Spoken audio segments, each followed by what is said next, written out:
오늘 여러분들하고 이제 나누게 될 이 로마의 종교가 뭔가, 이 로마 시대의 종교에 대한 연구들이 최근에 상당히 중요하게 나옵니다. 특별히 그리스 종교하고 이제 비교하면서 이 로마의 누마 종교 시스템이라고 이야기하는데, 오늘 이 사진에는 이 사제들, 폰티펙스 사제들이 짐승제를 드리는 하나의 일종의 로마의 시민 종교에서 굉장히 중요한 로마 제국의 신학과 관료제 시스템, 그리고 로마 제국 자체를 이끌어가는 아주 중요한 사회적 기능을 이제 갖는다. 특별히 이제 종교사회학자들은 뭐 아주 이 로마 종교가 어떻게 로마 제국을 이끌어갔던 하나의 신학적인 그런 체제, 사제 중심의 체제 역할을 했는가.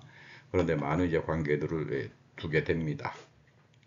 그 이유는 무엇보다도 사도 바울이 이제 그레코 로마 세계 속에서 로마의 종교에 무엇하고 또 무엇 때문에 대결을 했는가. 그리고 왜 바울은 로마 종교에 대해서는 거의 엑스표를 해버리지만, 그러나 이제 인문학적으로 이 그리스 시대에 다시 말하면 인문학적인 그런 종교적인 어떤 경건에 대해서는 상당히 아레오바고 같은 변론에서 보면 관대하잖아요. 그런 것들을 우리가 좀 정확하게 알기 위해서는 한 번 정도 이제 좀 정리를 해볼 필요가 있다. 그렇게 생각합니다.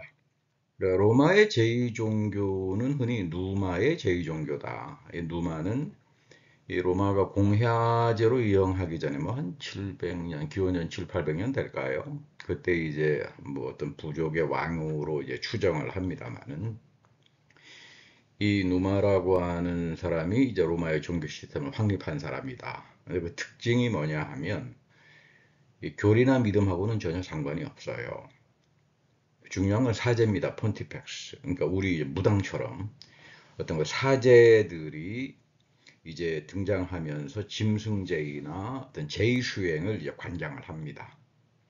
그러니까 이들의 종교적 사유 속에 담겨져 있는 어떤 기본적인 멘탈리티는, 이 로마 공화제가 여러분 뭐 로마 제국 이전에 엄청나게 팽창을 하잖아요. 뭐 하니발하고의 전쟁이랄지 뭐 그 당대 이미 로마 공화제는 뭐 굉장한 제국을 가지고 있었죠. 이게 단순한 군사력이 아니다. 신들이 로마의 편에 서주었다. 그러니까 이 핵심적인 건 종교에 대한 우리의 제의적인 헌신이 성공의 보장을 가져왔다. 이게 이 로마 사람들이 갖고 있는 기본적인 종교 멘탈리티에 꽉 들어와 있는 거예요. 그러니까 기원전 2세기의 로마의 관리가 그리스 지역에 있는 테오스, 뭐 터키의 서해안 지역에 있는 한 관리에게 보낸 편지에 이제 그런 말이 나옵니다. 우리 로마인들은 절대적으로 그리고 지속적으로 신들에 대한 존경을 첫 번째 중요성으로 우리 여긴다, 간주한다. 메리 베어드라고 하는 분이 최근 고대 로마의 역사 아주 뭐 히트를 쳤죠. 굉장히 잘 쓴 책이에요. 이 메리 베어드 교수의 이제 새로운 연구를 통해 가지고 이 성서, 특히 이 신약 성경에 바울이 가지고 있었던 태도들, 그 부분에 대해서 완전히 어떤 뭐 새로운 해석과 이해들이 이제 등장하게 되는데, 어쨌든 이 종교는 로마의 권력을 보증한다. 이 누마의 종교 체제 시스템부터 폰티펙스, 짐승들을 잡고 사제, 제사장과 같은 사제 계급들이 이제 나타나기 시작합니다. 그러니까 이 특징은 로마인들은 신들의 존재를 알지만 믿지 않는다. 믿을 필요는 없다. 존재가 있다. 그러니까 교리나 경전이나 뭐 이런 거 필요 없다. 그런 거 자체가, 교리나 경전이나 뭐 이런 거 자체가 없습니다. 그리고 개인의 구원이나 뭐 내가 도덕적으로 잘 살아야 된다. 뭐 하나님 앞에서 경건하게 살아야 된다. 이런 거 전혀 없어요. 상관없어요. 갖다 바치면 되는 거예요. 갖다만 바치면. 예, 로마 멘탈리티죠. 그러니까 이 종교적인 기복과 경건과 정치 권력의 보장. 이제 이게 그리스 예술 종교하고는 완전히 다릅니다. 그리고 바울이 전했던 뭐 이제 화해의 복음, 새 언약의 복음하고는 뭐 정면 충돌할 수밖에 없었던 그런 로마 종교의 깊숙한 그런 내적인 의미를 갖죠. 헤겔은 아주 상당히 중요하게 종교사에서 이 로마의 종교와 그리스 예술 종교를 비교하고 아주 뭐 고전적으로 평가를 잘했습니다. 해겔은 그리스 예술 종교는 아름다움, 미, 그리고 인간의 자유로움, 그리고 예술적으로 아주 그 쾌활함을 가지고 표현하는 방식에서 드러난다. 그러니까 그리스 예술 종교에는 뭐 조각이라지 많잖아요. 뭐 인간의 판타지가 나타나고 쾌활함이 기초가 되어 있고, 이 자연적인 세력들, 뭐 신성의 세력으로 말하기도 합니다만, 뭐 그리스 시대에서야 뭐 해양 국가하고 이 바다를 통해서 많이 왔다 갔다 하니까 포세이돈이랄지 바다의 풍랑을, 그런 자연적인 세력을 신성으로 세력화를 한다. 예술적 상상력을 가지고.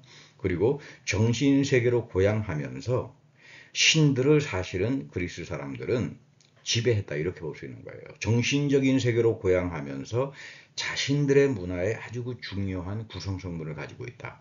이건 상당히 중요한 평가죠. 호메로스랄지 또는 헤시오도스랄지 이 그리스 올림푸스 산의 12신에 대해서 사실은 이런 자연적인 세력에 대해서 인간의 창조적이고 미학적인 상상력이 신들을 만들어냈다. 그런 면에서 그리스 종교는 상당히 어떤 면에서 보면 인간주의적이고 또 신들에 대한 비판을 가지고 있고 이렇게 볼 수 있죠. 뭐 거기에다가 델피의 신탁소는 뭐 그리스인들의 삶의 전반에 아주 깊숙하게 이제 관여가 되어 있고, 이 델포이 신탁소의 가장 중요한 거는 너 자신을 알고 그리고 절대로 지나치지 마라. 이 두 가지 기둥에 써 있는 글, 그러니까 절제의 정치와 그리고 너 자신이 무식함을 알고 있어라. 이게 중요하다. 결국 이런 그리스 종교적인 게 철학으로도 뭐 소크라테스랄지 또는 이 절제의 종교 같은 경우는 뭐 솔론의 개혁 정치랄지 나중에 뭐 아리스토텔레스랄지 이런 엄청난 공명을 가지면서 그리스 종교는 그리스 문화인의 삶의 주요 구성 성분으로서 굉장히 큰 기여를 했다. 그런데 이제 로마 종교의 특징은 좀 달라요. 그러니까 기원전 1세기 뭐 키케로 그러면 뭐 굉장한 사상가고 뭐 웅변가고 정치가입니다만, 흔히 로마에서는 뭐 대단한 사상가가 나오지 못했다 그랬죠. 다 그리스 거를 수용하고 발전시켰는데, 뭐 대표적으로 로마 그러면 사상가로 친다면, 양심적인 사람으로 친다면 키케로, 그 다음에 세네카 뭐 이 정도로 봅니다. 스토아주의. 이 키케로에게서 신들을 경외하는 전통적인 지혜에 대한 엄격한 준수가 있다. 종교라고 하는 말은 렐리기오, 이건 법적인 거예요. 우리 키케로 같은 경우는 뭐 이 법적인 법과 정의에 대해서 굉장히 중요한 그 저술들을 남겼는데, 신들을 경외하는 전통적인 제의는 엄격한 준수인데 이게 법적으로 구속된다. 법적 사고를 이야기하죠. 그러니까 전혀 로마 그리스에서는, 예술 종교에서는 찾아보기 어려운 종교에 대한 법적 구속력이 나타납니다. 그게 렐리기오라고 하는 라틴 말로 나오는 거예요. 종교란 말이 거기서 나오는 거죠. 오늘날 우리가 사용하는. 그러니까 이 법적 성격이 있다. 그리스 종교처럼 자연이 일으키는 경해나 전율이나 뭐 바다에서 막 풍랑이 일어날 때 어떤 전율을 느끼면서 야, 저거 포세이돈 뭐 신이 저기서 있구나라고 하는 어떤 그런 정신적인 차원에서 예술적으로 완전하게 발전하지 못했다. 로마는. 그 로마인들은 어떤 조야한 자기 주관성에 사로잡혀서 자연이나 종교의 대상을 낯설은 것이고 숨겨진 것이고 그저 뭐 갖다 바치고 짐승 갖다 바치고 하면 이 우리를 도와줄 수 있다 신들이, 이런 식으로 이제 발전되는데, 그래서 이 종교 렐리기오는 기본적으로는 렐리가레, 즉 다시 구속된다. 법적으로 항상. 그러니까 종교는 법이 돼 버리는 거예요. 로마에서는 종교는 법이 된다. 그러니까 종교는 법적인 시스템이 엄청나게 발전하죠. 뭐 막스 베버 같은 경우도 이제 이 로마 제국 시대의 가장 중요한 거는 관료제다. 이 관료제를 기독교가 어떻게 이제 치고 나갔나, 특히 바울이 이 관료제를 어떤 식으로 비판하고 나갔는가. 이게 이제 오늘날 이 바울에 대한 새로운 성서 해석이 아주 중요한 그 내용들이 됩니다만은, 자, 그리스 종교에서는 모든 것은 열려져요. 분명해집니다. 그리고 이 세상에 대한 인간의 감각, 관조들이 다 드러나죠.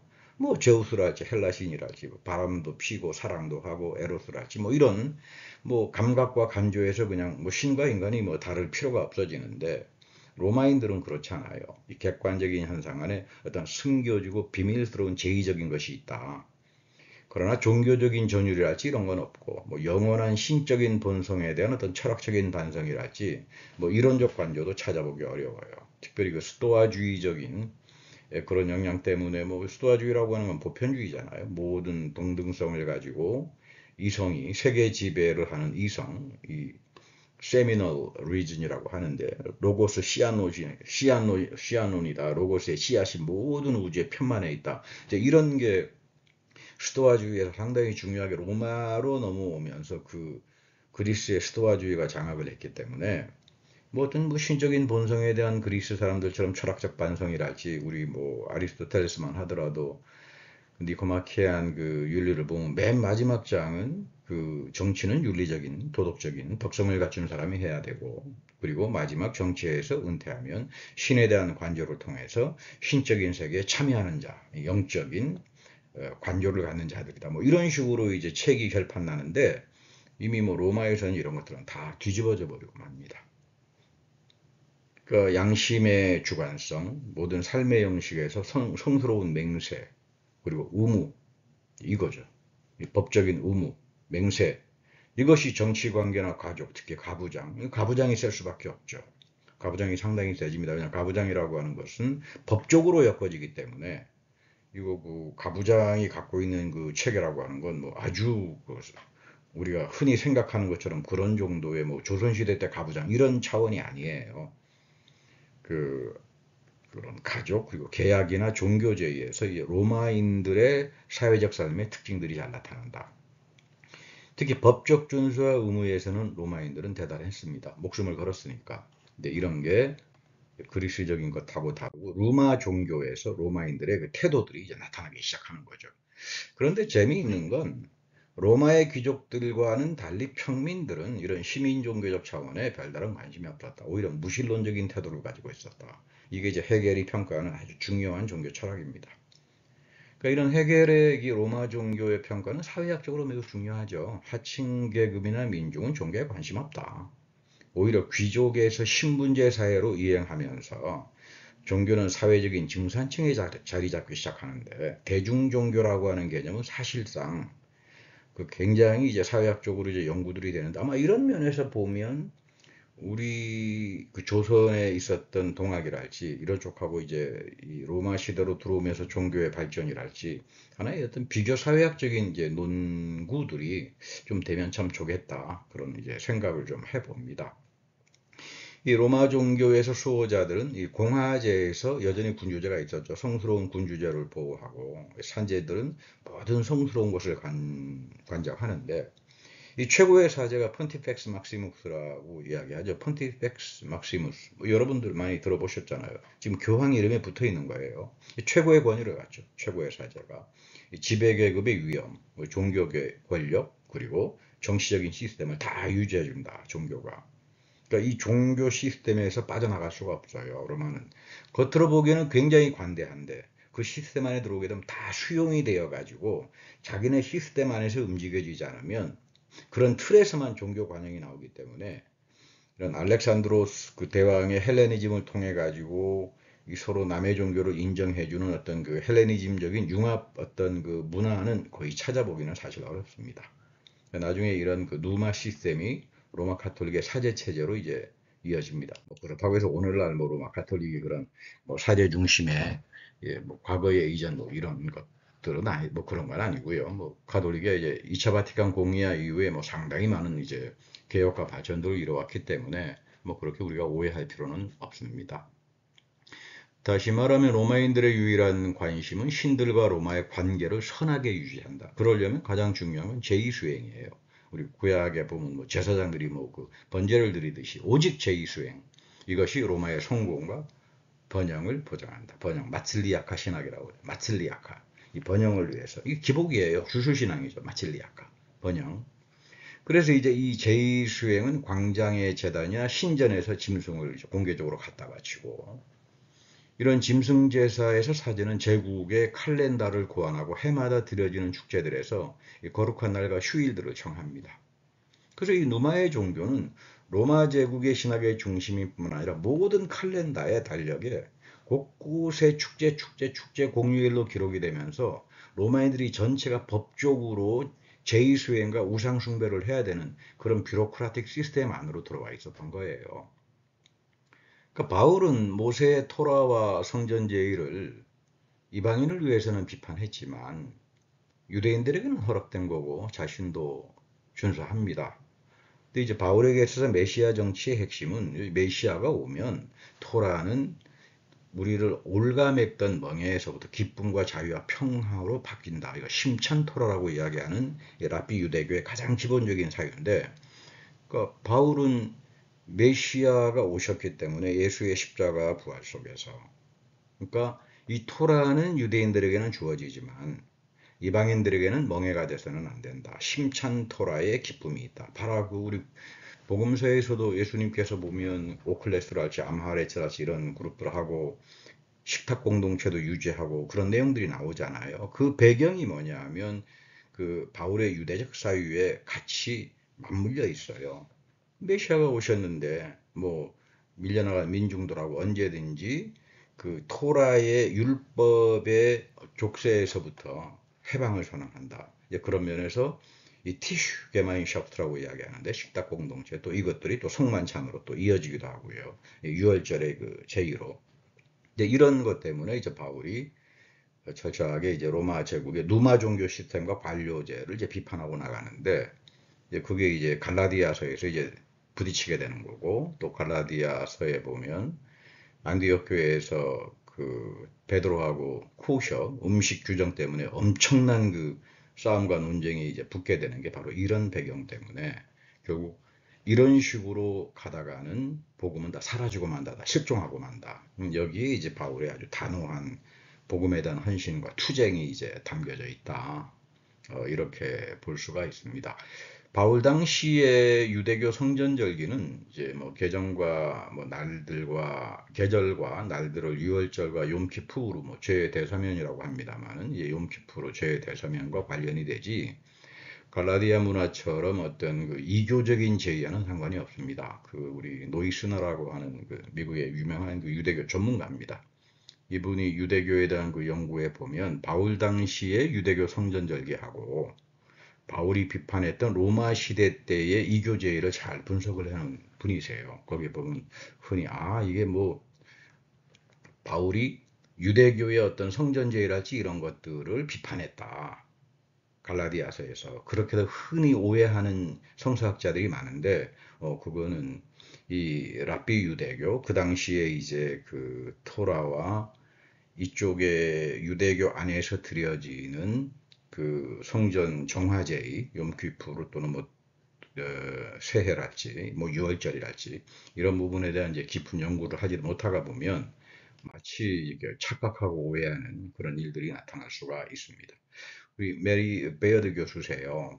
그 최근에 이제 고대 로마에 대한 역사책을 쓰셨고 아주 제가 그 이 책을 읽으면서 참 감탄을 했습니다. 참 그 탁월하다. 우리 캠브리지 대학의 교수시고 그 대형 박물관의 이제 학예 연구 이사로도 계시는 분인데 이분의 특징은 주로 이 로마의 이제 무덤가들 묘비명을 찾아가서 그 라틴말로 쓰여진 그 묘비명들을 다 그 해석하고 거기서 살았던 사람들이 직종, 어떤 사람은 뭐 세탁소를 했던 사람인데 죽을 때 그 남긴 묘비명을 가지고 그 시대의 삶을 이렇게 드러내는 거예요.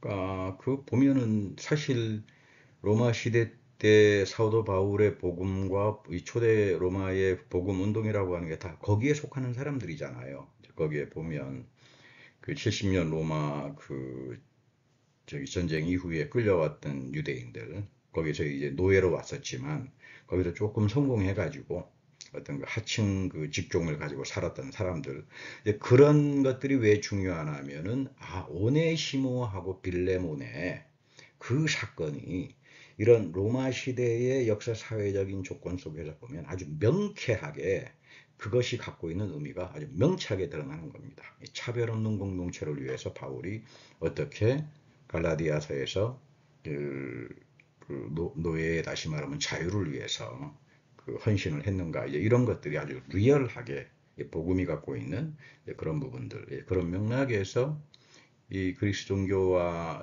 로마 종교에 대한 연구도 그렇고 우리 메리 베어드 선생이 쓴 아마 이분이 쓴 그 고대 로마사는 좀 번역이 됐으면 좋겠어요. 참 그 획기적인 우리 특히 신약 성경을 전문적으로 공부하는 뭐 단순한 신학자뿐만 아니고 인문학자들에게도 하나의 참 고전처럼 쓰여지는 그런 아주 중요한 책입니다.